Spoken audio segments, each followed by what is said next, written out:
The problem really is that people not only have a hard time trusting children, but they also have a hard time being in partnership with children. We don't really know what egalitarian relationships look like. We need a person to be in charge and a person to be subordinate. And that's kind of the structure that we're used to. And breaking out of that is so difficult. I find that inside of community organizations as well. Like folks are like waiting around for the leader to tell them what to do a lot of times, but also inside of families, like we don't know how to come together and make decisions collectively. Like it's okay for there to be somebody that like helps you be accountable, but we don't need someone to tell us what to do all the time. And because we've been told what to do all of our lives, we don't know how to function without that. And we can't imagine that anyone can function without that. So we can't imagine that our children can function without that.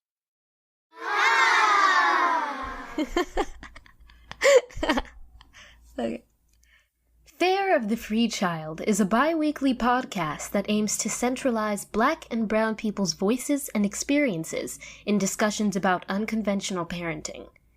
With a particular interest in the self-directed education, aka unschooling movement, Akilah S. Richards and special guest co-hosts will discuss the fears and the fares of raising liberated children of color in a world that tends to diminish, dehumanize, and disappear them.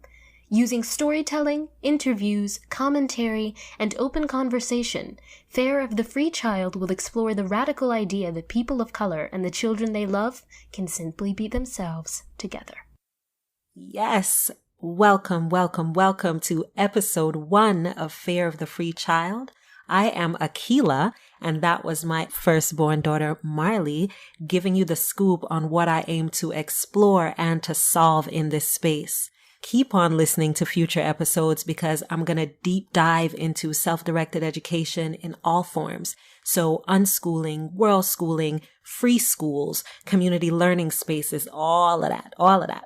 But in this first episode, I think it makes more sense for me to start with the basics and to also start with what I'm most familiar with, which is unschooling.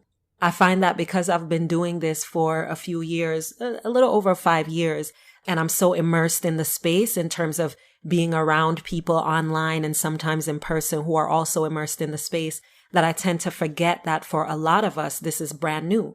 A lot of us have not been exposed to alternative learning options outside of homeschooling. And so I want to make this as exploratory and as 101 in a sense, if I could borrow a schooly term, to make it as kind of starter as possible so that I can get some basic questions answered around what unschooling is and how it shows up for some people. Because as you'll learn over listening to me over time and to the people that I bring into this space, unschooling can look like different things for different people. But I'm going to give you a few examples in this episode, both from my life and also my special co-facilitator. So this episode, my co-facilitator is Atlanta-based activist, community organizer, and longtime unschooling mama and the homie, Tamika Middleton, who you heard at the beginning of this episode, by the way. Tamika addressed the fear of children leading themselves, which is precisely what unschooling addresses and over time resolves. So as with every episode of Fare of the Free Child, we're going to start with a fear, and then we address the fare, F-A-R-E. See what I did there? The cost of that fear. So we address the fear, and then we talk about what it cost us and what it cost our children when we don't push back against that fear. And then we talk about what we can do to minimize that fear. So that's the format, that's the flow, that's the focus. And the way that I see it, the fare we pay when we allow the fear of a non-leader-centered approach to learning to stop us from exploring other options is this. One, people navigating inside of the options that they know exist. Another thing is people not feeling like they have the capacity. We've been taught and trained so much to rely on this system to validate us and to tell us whether we are worthy and good enough, that when we don't have that kind of validation, we don't feel like we can do it. We don't feel like we can educate our own children. We don't feel like we can create learning spaces. And I'm like, well, we're all in the world. We know all kinds of people. I'm like, if I don't know something, somebody that I know knows it. If I can't get the information for my kid, somebody that I know in the world can get the information for me, or the internet. Like, we have access to the internet. We can get any information we want. Tamika and her family have been such an inspiration to me. Let me tell you, just as a person, as an unschooler, as a Black unschooler, as a feminist, and as a woman of color who really prioritizes the liberation of our people. And Tamika and I share the philosophy that self-directed, learner-centered education is one way to do something about the type of oppression and domination that Black people and other people of color face through the effects of systemic racism, particularly inside the school system, which most of us end up going through. So Tamika and her husband and their 2 children, Amani, who's 9, and Asha, who's 3, technically, I think she's about 103, but technically Asha's 3. Tamika's going to really just give us some of their experiences through her lens. So let me introduce you to Tamika Middleton by way of a peek into her background, a little bit around how she came up. I grew up, and my family is from the South Carolina Sea Islands. We are Gullah Geechee folks. And for me, the reason why that cultural relevance is so important to me is that there was always this kind of community connectedness, not just to each other, but also to our history, and also a very real connection, understanding of legacy of slavery, of, cultural retentions from West Africa. I remember being in elementary school and having folks from Sierra Leone come over and talk about the connections between Sierra Leone and my community in South Carolina. And so there's always been this kind of ever-present understanding and pride of Blackness. And then I always doing community work in South Carolina, always in my life being involved in community efforts. You'll hear from Tamika throughout this episode, and I'll give you some resources, including ways to connect with her and with me online toward the end of this episode, all right? Now, let's cover the basics. What is unschooling? Unschooling is both a learning-centered and learner-centered way of living with children. As unschoolers, we don't see school as the primary place to learn and everywhere else as places to take breaks from learning. So we don't suffer from summer learning loss and those types of ideas. We basically use all the resources available to explore and to build upon. To explore and to build upon anything of interest to us. So plenty of my time, for example, and my husband, his name is Chris, plenty of my time and Chris's time is spent observing what our girls are really into, and then helping them to find resources to go deeper into whatever those things are, whatever those interests are. So sometimes it's just listening. Like when for example, Sage, our youngest, she's 10, she found a language partner online. She's really into language acquisition, which is great. She found a partner online who lives in Finland and wants to learn English in exchange for teaching Finnish. So she was really excited about that, and she wanted to tell us all about their first session. So we just listened, and we asked questions, and she didn't need our help at all. So in this case, there was nothing for us to facilitate. Our only job is to check in for the safety component. She's online, so I'm looking in on the chat on occasion to make sure that and hitting the translate button because I don't know what they're saying, but I hit the translate buttons on that chat to make sure that, the person isn't asking her anything that I wouldn't feel comfortable with. And I've never found that to be the case. And she has several language partners, by the way. But if I did find that to be the case, or if Chris found that to be the case, then it would be an opportunity for us to help her see what to look out for, not to shut her out of all chat rooms forever, but to help her to understand what to look out for in that situation. So in that situation, our job was just to listen to her, to share her enthusiasm for what she had found all on her own, to help her be safe and to stay safe in that space. And then our other job was basically just to keep paying for internet access, right? So she could continue her self-directed studies. And in that space, we also get to offer her guidance on life skills like discernment, because ultimately, as unschoolers, that's the only teaching, and I'm using air quotes, that's the only teaching that we do. We help our daughters to understand and practice discernment as they discover themselves and as they develop themselves. So our jobs are not to teach them anything at all. We're not their teachers. We are facilitators. We are support system. We are partners. We partner with them as they explore and express and discover who they are and how they want to show up in the world. So we talk a lot about safety, especially because they're online a lot, like not giving anyone online your personal details outside of your email address and your Skype handle, because they do a lot of Skype meetups, a lot of group chats with people all over so that they can learn more and share what they're learning as well. And they also get help from their homies too. Like Marley, who's 12, she is a voice actor.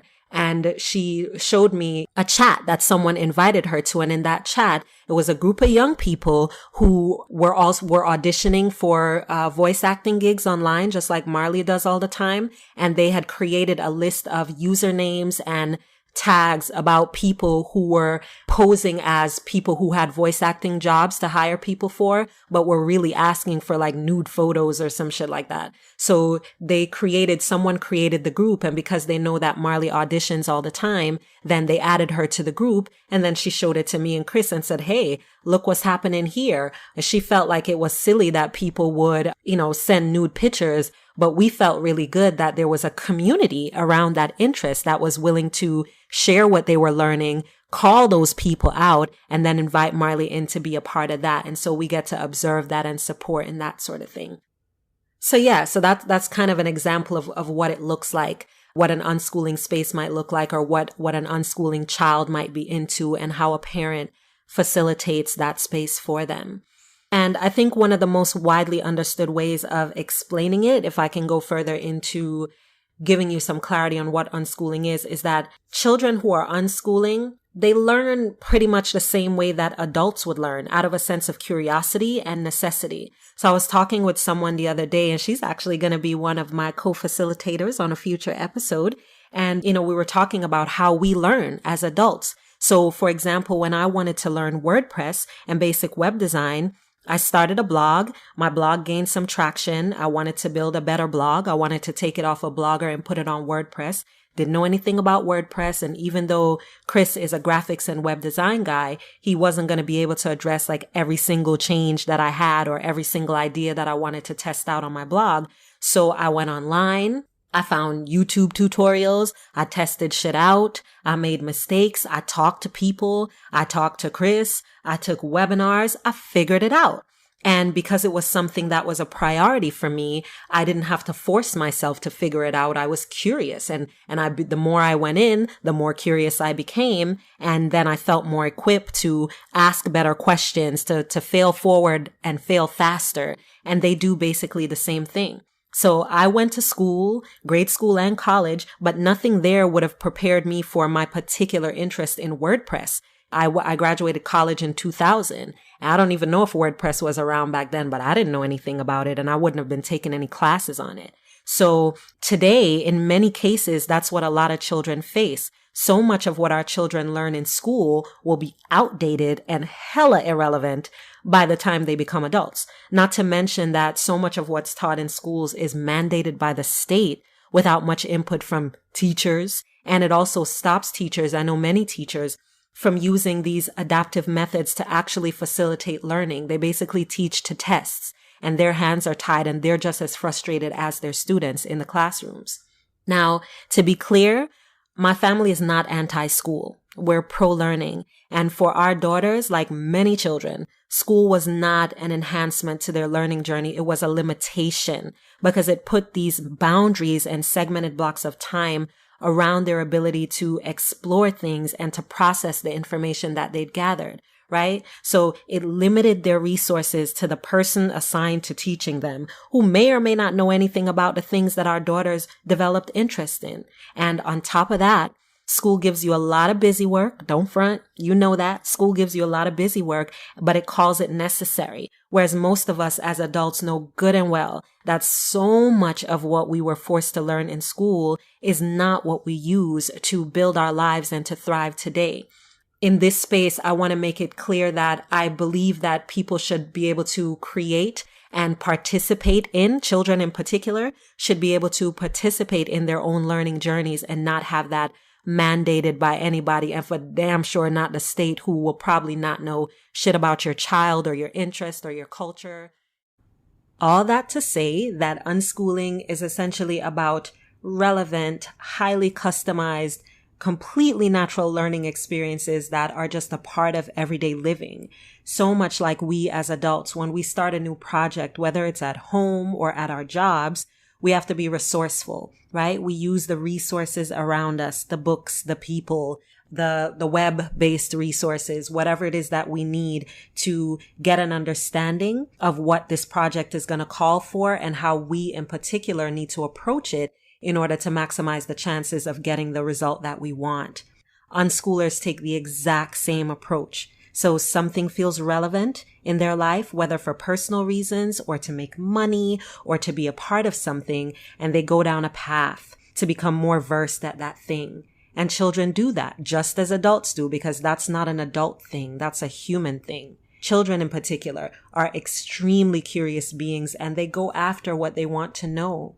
So when I hear people say things like when I was on the Steve Harvey show, and the woman who I believe she had 4 daughters or 5 daughters, and she said that her daughters aren't interested in anything and that she would have to force them to learn anything. And I've heard that sentiment from other parents as well. And I don't know her daughters, but I know human beings. And I just feel like that's not true. She just hadn't had the opportunity to observe her children enough to see what it is that they're into and to see how she can help them to go down that path. And that's not completely her fault, right? If you're at work or if your children are away from you, oftentimes, Tamika and I were talking about this too. She had a similar experience just being around so many parents who are saying that their children aren't interested in anything at all.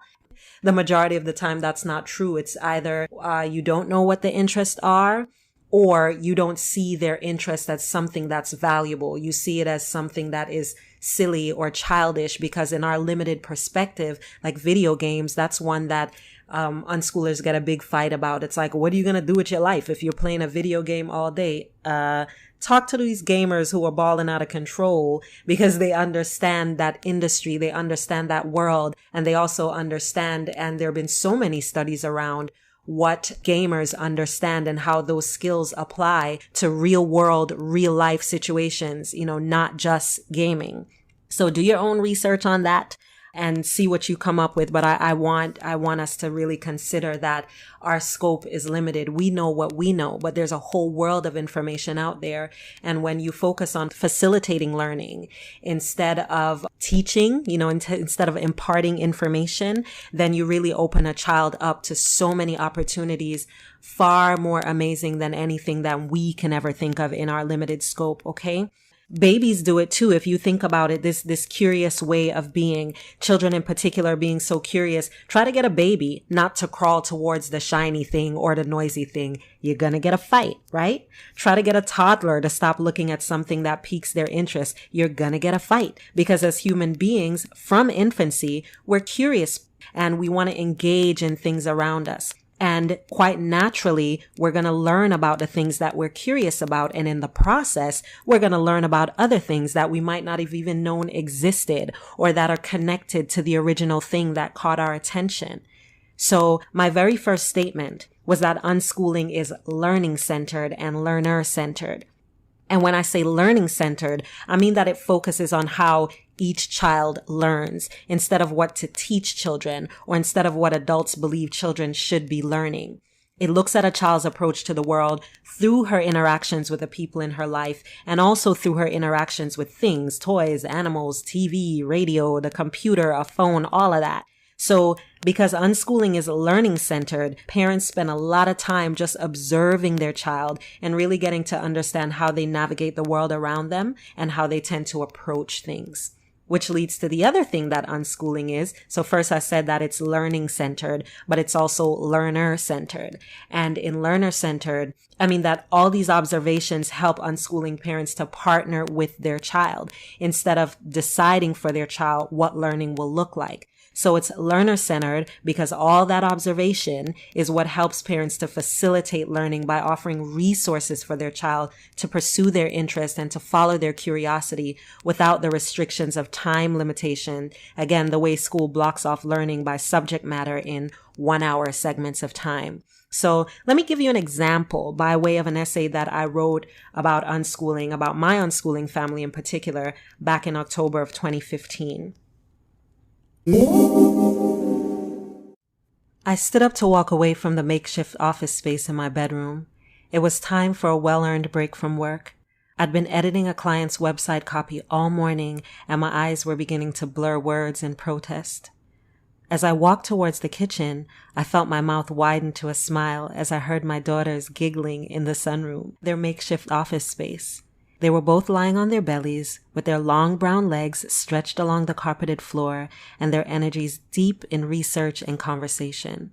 Marley, who was 11 at the time, and Sage, who was 9 at the time, were happily engaged in their studies, flanked by their usual tools, a laptop, an iPad, 2 notebooks, several sheets of paper, empty mugs formerly filled with mint tea, and a copy of The Last Olympian, the final book in Rick Riordan's wildly popular Percy Jackson series. This, like many of their projects, came from a simple, single desire. In this instance, Sage decided she wanted to rewrite some of the scenes from that particular book, as well as introduce some new characters to the storyline. Her big sister Marley was serving as Sage's hired editor, focusing on grammar and flow in efforts to turn Sage's drafts into fully formed stories about the original characters, called OCs, they planned on bringing into Percy Jackson's life. In my daughter's worlds, research and character development for OCs in various literary genres is a serious undertaking. They use the internet and local libraries to research historical, cultural, economic, linguistic, and artistic aspects of their characters so that they can create detailed backstories for their readers. Their processes require research, advanced comprehension, some degree of planning, and a rewriting process that looks similar to mine as a professional writer. Many people find it surprising that none of what our girls do daily is part of a mandatory assignment from school or from their dad and me. Instead, their projects are self-initiated and self-sustained. They get ideas, they set goals and timelines, they schedule meetings with other people of various ages all over the world via web chats and phone calls, and sometimes in-person meetups. They do these things as a way of immersing themselves in their interest, and as a way of creating community to facilitate learning, socialization, friendly competition at times, and of course, fun. They are unschoolers, part of a long-time movement away from schedules and schools over to self-guided exploration of life and learning.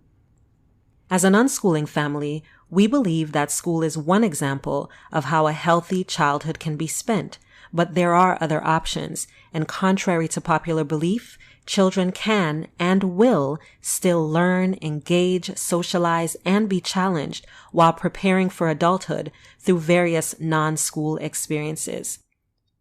So for clarity's sake, since I really want to give you an understanding of what unschooling is, our children are not in school and they are not homeschooled. This means there's no curriculum that gauges our daughter's progress or aptitude in specific topics. We don't test, we don't compare, we don't set a standard based on a predefined idea of what they should be learning by age or stage or any of that. And that's really hard for a lot of people to understand, and I completely get why. Since most of us were brought up to believe that compulsory education is the path to achieving the goals of financial success and responsible adulthood, we've learned to rely on the school system to arm us with the skills to attain these goals. When teachers and students are removed from a child's learning environment, adults get scared, in large part because we're not familiar with any other models for being with children and helping to facilitate learning. But not all schooled children grow up to become successful, responsible adults. And in many cases, children are unhappy or uncomfortable in their school settings because they don't learn the way other children learn, or because they have unaddressed personal circumstances that stop them from focusing on learning. Or because we as people of color have been in and are still in very different circumstances than the people in power, so we need very different things in order to navigate ourselves inside the system so that we can learn how to thrive.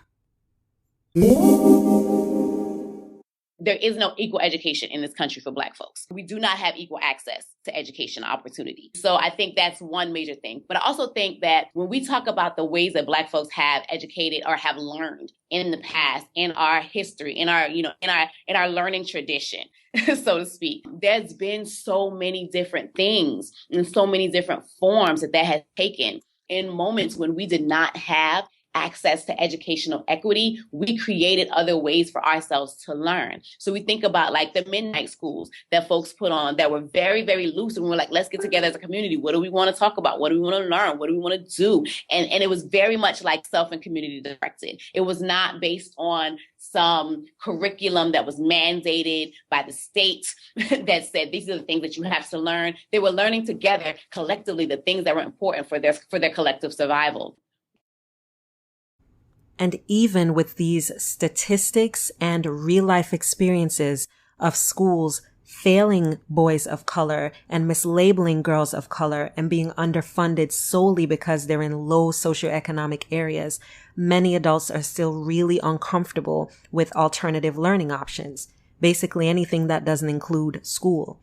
And that's because the alternative education movement is plagued with a lot of misconceptions about how non-schooling parents facilitate learning and prepare children to thrive in adulthood. So I want to bring some reality and some clarity into the space so that anybody who's curious about unschooling or any other alternative method to school can get a perspective that's rooted in truth and not misconception. So listen in as Tamika talks about her perspectives here. And her perspectives are particularly important because she sees unschooling as a philosophy that has actionable steps that we can apply to live free and to show what freedom can look like. So here's a little bit more about Tamika's journey pre-children, specifically her moving from South Carolina to New Orleans for college, so you can get some perspective on how her background as an activist and organizer helped to inform her lens as a mother. Got into college and had some other experiences, studied abroad in West Africa, in Cameroon specifically.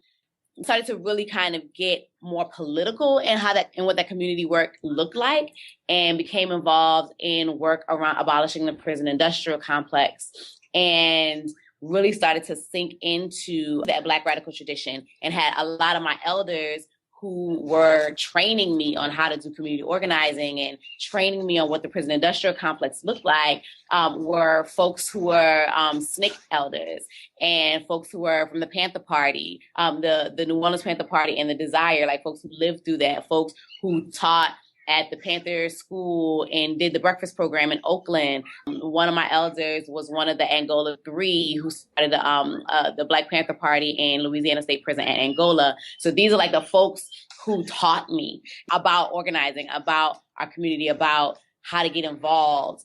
And so I've kind of taken that with me and always felt very connected to the Black radical tradition generally, but specifically the Black radical tradition in the Southern United States. Doing work around that for the past 15 years now, maybe, doing community organizing in social movements for about 15 years now. Now, all Black folks and all people of color are not a hive mind. So that's one lens that Tamika just explained. That's one lens through which a person of color came to understand the importance of liberation and living in ways that push back against the injustices that Black and brown people face, while figuring out how not to make life just about pushing back, but also about thriving, also about joy, also about relying less on the system and more on the creation and sustaining of communities where marginalized people can thrive, where we can center ourselves. For us, part of how we do that is through volunteerism, and also by doing everything we can to unshackle our children from these systems that either leave us out completely or harm us intentionally. And I'll go out on a limb here and say that most unschooling parents, regardless of race, will tell you that we're learning how to stop paying the fare and playing into the fear that our children will not thrive if we don't force them to do shit. Now, of course, as people of color, we have a different focal point. We have different challenges. We're in a different space. But I think across the board, especially if you came out of a schooled system, especially if you did go to school as a parent, for many of us, we face so many concerns about whether or not our children will learn. Not all. I remember when I first got into unschooling and I was in a lot of these Facebook groups, and there were very few, if any, other people of color, and the perspective this could be its own damn episode. People were not very welcoming. People treated me like, I was some idiot because I was scared about my daughter not understanding math if I didn't teach it to her, or if her dad didn't teach it to her. And that's a part of why I'm doing this now. If you are curious about alternative learning, I want you to be connecting with me, emailing me, listening to the podcast, and sending me questions from exactly where you are, not where somebody tells you you should be, or whatever you're reading tells you that you should understand, but from exactly wherever the hell you are. And 5 years ago, when I first started, I was absolutely afraid of my daughters not understanding certain things if it wasn't being taught to them. And every once in a while, certain fears still come up for me. So Tamika's going to talk a little bit about that experience for her and how it is proven to her over and over again that those fears are just that. They are fears. They're not realities. They're not true. Oftentimes, they just are kind of like baggage that we carry over from our schooled ways. I know I find sometimes that I have to check myself still. And, my son's 9. We've been unschoolers his whole life. And I still, as he gets old, still have to find myself checking myself. You know what? You don't have to tell him that it's important to learn XYZ thing because it's important to you to learn that thing. But when it's important to him, he'll do it. And he's always proven that to me. He's always shown me when he was you know what? I really want to read because I really need to know what these video games are saying without having to call mom from the other room every time, or without having to wait on mom. Sometimes I don't want to hear her read the things. I want to be able to do it myself. And so he taught himself how to read. And that was it. Wonderful, right?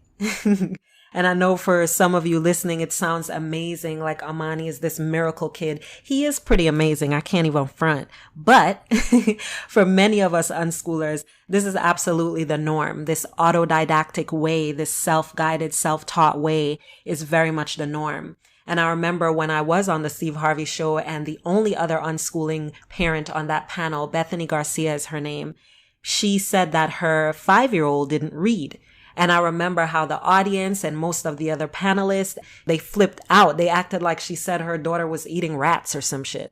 It made no sense, because we are so trained to believe that things need to happen in a particular order and that all children should be on a specific path, that we can't even fathom that a child can, and I would argue should, learn a lot of things on their own time, and that we as adults should be their partners, not their enforcers. I'm an example of that. My mother told me the story, and she tells it so many times, about how I taught myself to read at around age 2. Because I was one of the only children around, and my cousin who lived next door, Earl, is older than me, and so that was the only other kid, quote unquote, but everybody else around me was reading. So they guess, because nobody can say specifically how I learned to read, but they guessed because I saw people around me reading, I felt like I could do it too. So my grandfather would have the newspaper, or my mother would have the newspaper, and I just learned how to read.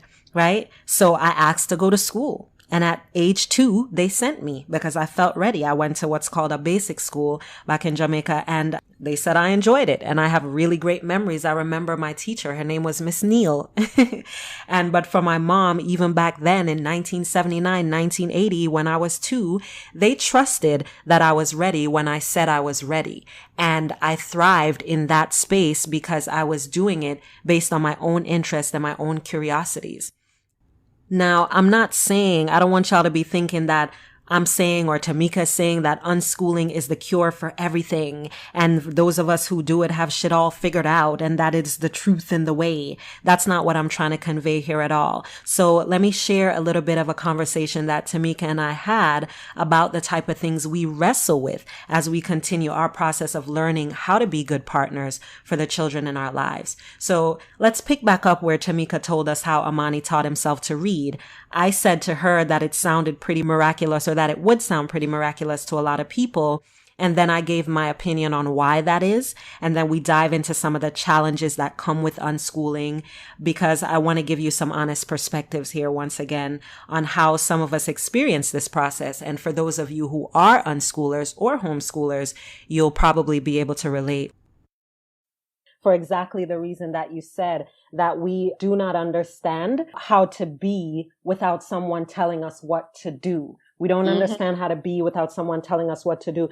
And so like personal leadership, which is what one of the primary things for me, that self-directed education, unschooling, you know, all the other terminologies for it, that's what it helps to nurture. And that is what I think is so vital for Black people in particular. Like confident autonomy is the term that always comes up in my head, to be able to say, when I need it, I am capable, and I've proven it to myself over and over again that I have the capacity to do that. It's the same thing with the girls. And I definitely have to check myself. You will start out a certain way, like you'll approach something a certain way, obviously from a space of love, but also from very much that, like, I'm telling you what to do because I think it's best for you sort of way, or I'm making a suggestion, air quote, when it really is like, I'm hoping that you take my suggestion, like low key coercion, you know, like you already addressed where that comes from, but can you give me an example maybe of how that has shown up for you and what you did to navigate that from the space of liberation? Oh my gosh. I have a little Taurus boy. No say. And I think one of the great benefits of unschooling, and also one of the hardest things as a parent, is he is so incredibly sure of himself. Yeah. And so clear on what he wants and what he does not want. And what he, you know, and that it's a harder thing to navigate. So a lot of times I'll be like, oh, he's really into this thing right now. I'm going to go find this book. And I found this book and I'm like, hey, do you want to check out this book? And he's like, you know. I hear you. And then we say it's like a personal thing. We're like, but yeah. And it's like, back up, son. Like, I'll go get it, or I'll ask you for it, or daddy, or whoever, because this is what I do. I go get what I need every time. Exactly. Exactly. Or it's like there's definitely been moments where I'm like, oh, I found all these great activities that we should do. We should try this activity. And, you know, and he's like, Mom, this might be fun for you. So, and I'm like, but wait, there's this great, we're going to make Ninja Turtles. Yes. You love Ninja Turtles. And he's like, yeah, not so much. So I think there's like a whole lot of ego a lot of time. Come on, here, baby. I'll push it under there for you. There it is. But I can't do it. Yes, you can. Now hold in your arms. Can you slide down? There you go. But there are definitely times when things are a little more like they're not quite as light as me offering a book. There's some moments definitely where I'm definitely coming from a place of fear around things like math, sometimes. And I have to catch myself, or we'll start something. Like, we started doing the Life of Fred series, and he was really interested in it, and he really enjoyed it for a while. And then I realized that I was taking all the fun out of it because I was like, well, we have to do our Life of Fred today. And we have to do our Life of Fred today. And oh my gosh, every day you're complaining about doing Life of Fred. And then I'm like, oh, I've taken all the joy out of this thing. And I'm making it about learning as opposed to about us like reading something really interesting and doing something really cool together. And I'm also, basically, I'm trying to force a curriculum on you that you're resisting me, and I'm not paying attention to the resistance and where the resistance is coming from. And so there's definitely been moments where I have to pull back, and there's a lot of apologies, a lot of conversations where I'm like, you know what? I'm really sorry. I'm really sorry about where I was at that moment. And I'm really sorry that I was pushing you into that. And if you're not, into it anymore, like, that's cool. That's cool. Like, we can take a break. We can pause from that. We can stop doing it altogether if you feel like it. Like, we've kind of stopped and started on Japanese. And I've realized that there's this one particular style of like learning Japanese that I'm really into. And he's like, yes, but I much prefer to do this way. I much prefer to do, you know what I'm saying? And I have to get out of his way, because I'm trying to make you do something in a particular way that's comfortable to me. There you have it. Insights, personal perspectives on the fears and the fares of this particular type of self-directed education called unschooling. I hope that it was helpful to you, and I hope that future episodes are even more helpful to you. And of course, I'm going to need your help with making sure that it is helpful, because this format that I'm offering now is what makes sense in my head. So if you need something different, or if you want to have the conversation flow a different sort of way, if that's what you need, let me know, because I want to put all of that into consideration as I offer this networking space for those of us who are already immersed in or curious about alternatives to systems, structures, and schools. Email me at she@akilasrichards.com. Let me know if you're feeling it. Let me know what you want to hear. Let me know if you want to be a guest on the show and how you are connected to this movement. And also let me know what some of your fears are around this space too, so I can integrate that into the dialogue as well. Thank you for listening. Much love to you, Tamika, for vibing with me in this space. And I will talk to you all in a couple of weeks. Peace. Thank you for listening to another episode of Fare of the Free Child with Akilah S. Richards. Find Akilah online. She's on Twitter, Instagram, and Facebook @Radical Selfie.